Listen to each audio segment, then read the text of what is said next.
세 가지 보물. 부처님은 그 장소에서 미소를 띄우시며 휴식을 즐기시면서 2주간 머무셨습니다. 매일 젖자는 여인이 우유와 밥을 가져오고 들소치는 소년이 그를 만나러 왔습니다. 부처님은 그들에게 지혜와 사랑과 깨달음에 대해서 가르쳤습니다.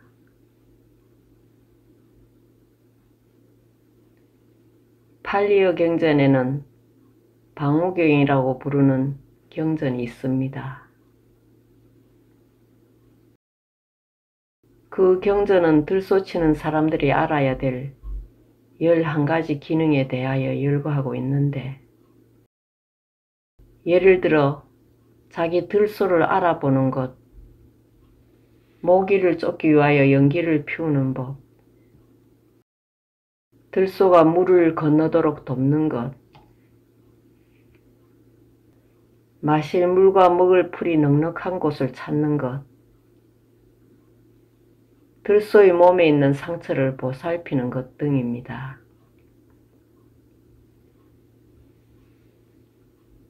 그러한 11가지 기능을 열거하신 뒤에 승려들의 명상도 이와 같다고 하시면서 그것에 비교되는 11가지 기능에 대하여 말씀하셨는데,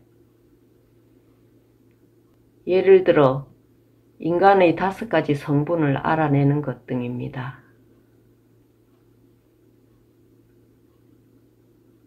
부처님의 일생에 관한 대부분의 이야기들은 부처님께서 보리수 나무 곁에 머무시면서 젖자는 여인과 들소치는 소년을 만나서 천천히 거닐면서 그들과 함께 즐겼던 그것을 도외시합니다.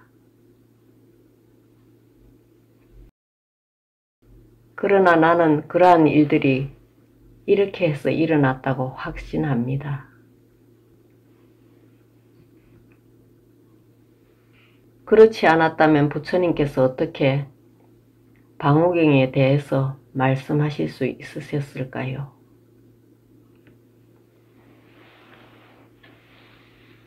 실제로 그 들소치는 소녀는 성장한 후에 부처님의 제자가 되었으며, 부처님께서 그 경전에 대해서 말씀하셨을 적에 대중의 맨 앞자리에 앉아 있었음이 틀림없습니다.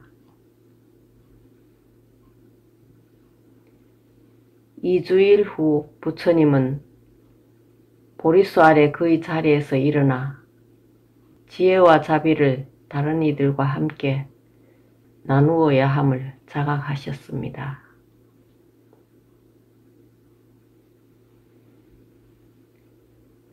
그는 젖자는 여인과 들소치는 소년에게 섭섭하지만 나는 이제 떠나야만 됩니다. 그간 우리는 서로 행복하게 지냈으나 이제 나는 다른 이들을 가르치러 떠나야만 됩니다. 라고 말씀하셨습니다. 부처님은 지혜와 자비를 누구와 나눌까 생각하다가 그와 함께 수행했던 5 친구를 생각해냈습니다. 그들을 찾기 위해서 하루 종일 걸었습니다.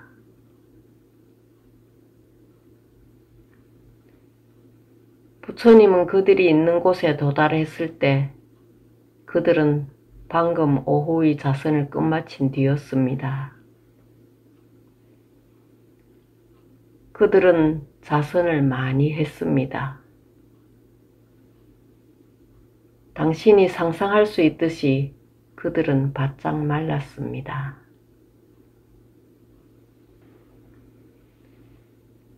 그중 한 사람이 부처님이 오시는 것을 보고 그가 오더라도 일어나지 맙시다. 그를 환영하기 위해서 문 밖으로 나가지 맙시다. 그의 손발을 씻을 물을 기르러 가지 맙시다. 그는 참을성이 없어 밥을 먹고 우유를 마셨습니다. 라고 말했습니다.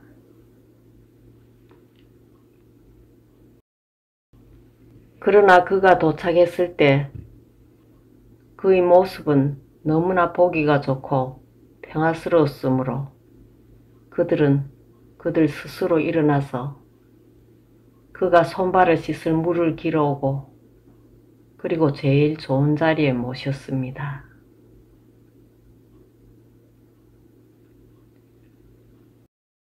부처님께서는 그들에게 친구들이여, 나는 지혜와 사랑에 이르는 길을 찾았습니다.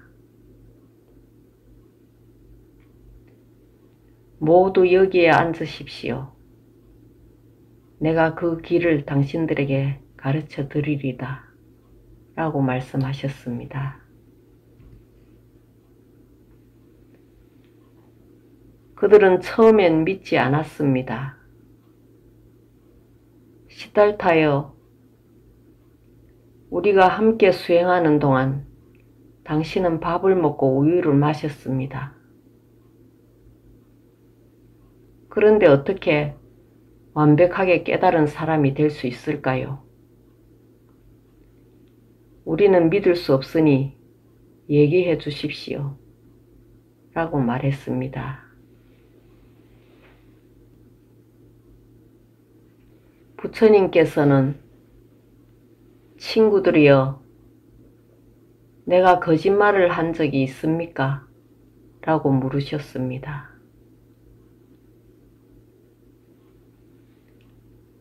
실제로 그는 누구에게도 거짓말을 한 적이 없었으며 다섯 친구들은 그것을 기억해냈습니다. 나는 결코 거짓말을 한 적이 없으며 지금도 당신들에게 거짓말을 하고 있지 않습니다. 나는 완전히 깨달았기 때문에 당신들의 스승이 될 것입니다. 여기에 앉아서 내 말을 들으십시오. 라고 말씀하셨습니다.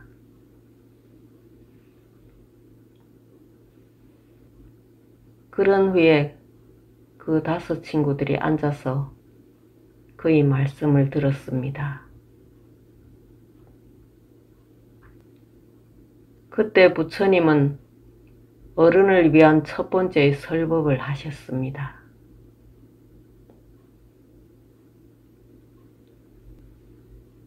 당신이 그의 말씀을 읽고 싶으면 불교의 기본 교리인 고통, 고통의 원인, 고통의 제거,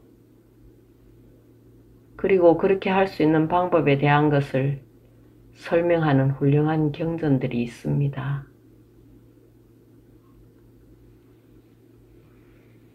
나는 부처님의 일생에 관한 많은 전기들을 읽었는데 나는 그를 우리와 같은 사람으로서 생각합니다.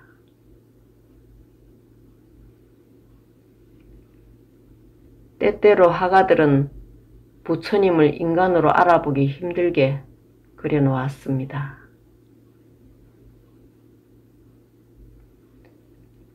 그러나 실제로 그는 인간입니다. 나는 수많은 불상을 보았는데 아름다우면서도 단순한 불상은 별로 없습니다.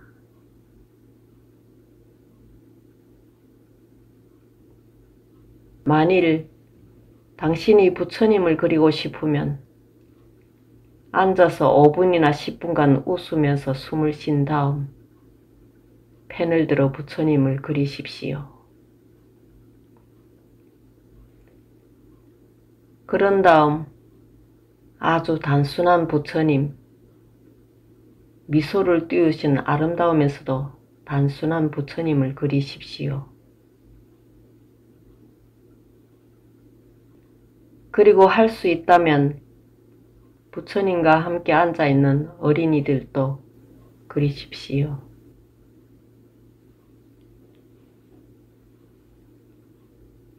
그 부처님은 젊으시고 얼굴에 가벼운 미소를 머금고 계시며 그렇게 엄격하시거나 심각하지 않을 것입니다.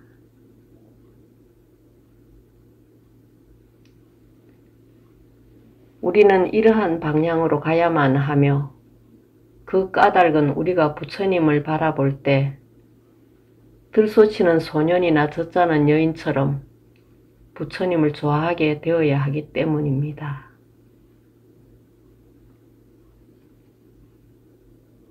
우리가 나는 부처님께 기이합니다 라고 말할 때 우리는 부처님께서 나에게 기이합니다 라는 것을 자각해야만 합니다. 왜냐하면 우리가 없이는 부처님도 완벽할 수 없기 때문입니다.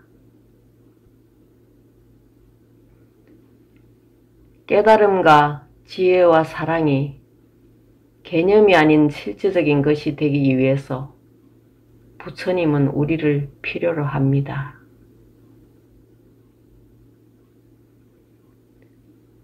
부처님은 우리의 삶에 진정한 영향을 끼치는 스승이 되어야만 합니다.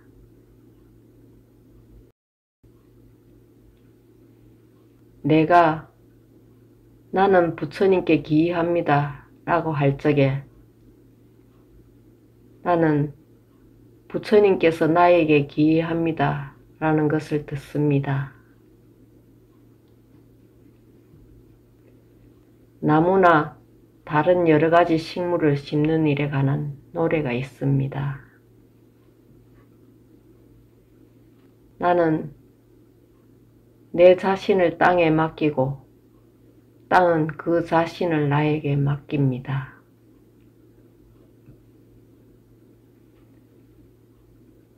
나는 내 자신을 부처님께 맡기고 부처님은 그 자신을 나에게 맡깁니다.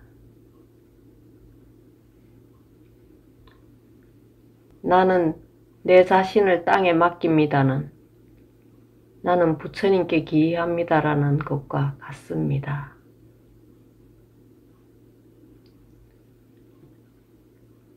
식물은 땅으로 인해 살거나 죽습니다.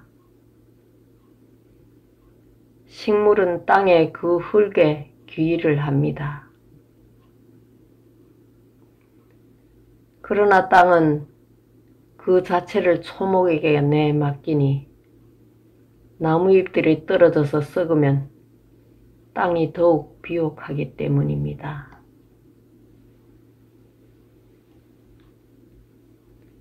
우리는 기름진 좋은 흙이 식물에 의해서 만들어짐을 압니다. 우리의 지구가 푸르고 아름다운 이유는 초목 때문입니다. 그러므로 초목이 땅이 필요로 하는 동안 땅 또한 그 자체를 아름다운 위성으로 만들기 위하여 초목을 필요로 합니다.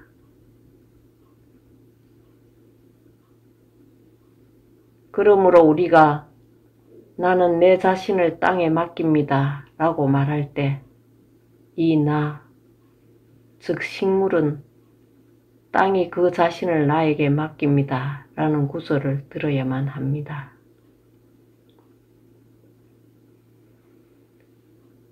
나는 내 자신을 부처님께 맡기며 부처님은 그 자신을 나에게 맡깁니다.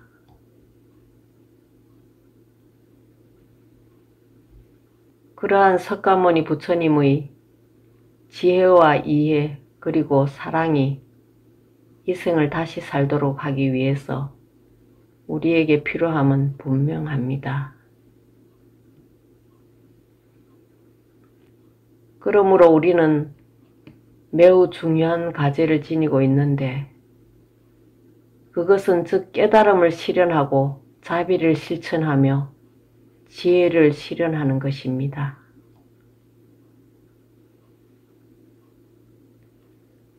우리 모두는 부처님입니다. 왜냐하면 오직 우리를 통해서만 지혜와 사랑은 구체화되고 효력이 있기 때문입니다.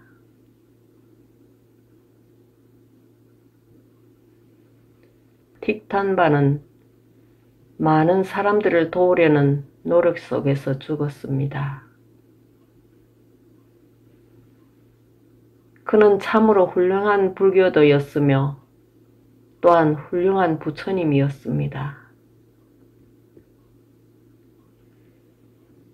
그로 인해서 깨달음과 지혜와 사랑이 실제적인 것으로 되었기 때문입니다.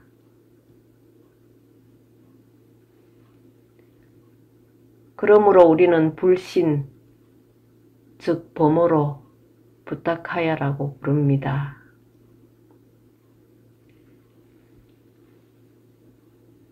불교가 실천되기 위해서는 깨달음과 행동이 구체화된 불신이 있어야만 됩니다.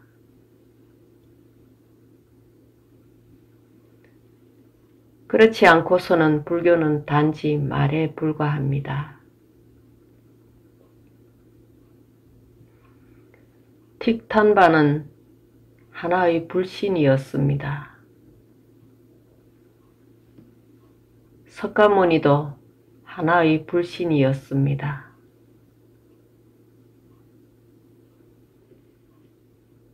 우리가 깨닫게 되는 때, 우리가 바로 지혜와 사랑을 실천할 때 우리 각자는 불신입니다.